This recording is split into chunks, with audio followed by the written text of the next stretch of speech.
I mean, there was a lot of sexual abuse in them foster homes and physical abuse. I was beat a lot, and it was just horrible. You know, I missed a real fatherhood. Relapsed. You know, my mom dies, my dad dies, and then my kid dies, and then, you know, my wife and I split.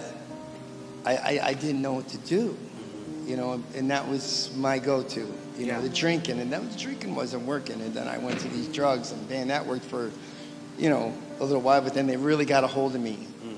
I mean, they really got a grip of me, and thank God I got arrested, and they threw me in jail, and I say that thank God because that saved my life. Yeah.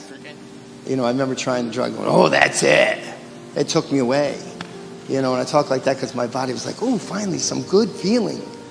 Instead of this dark, deep-pitted ick that took me out, you know, for the first, you know, whatever. Then you need more and more and more and more and more. And I progressively got worse on that.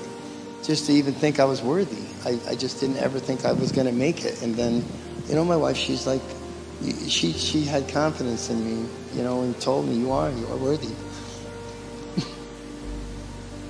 They're like, man, you did great for the last half hour.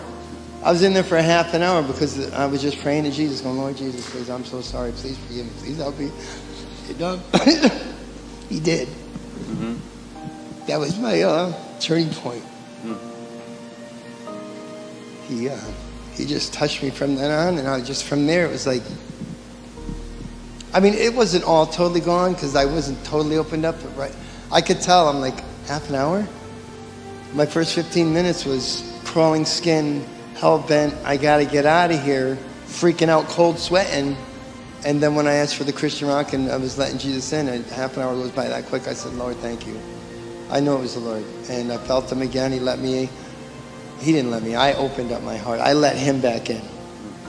And that's when I knew I'll do the year of rehab. I need a life back. And begging for Saka's forgiveness,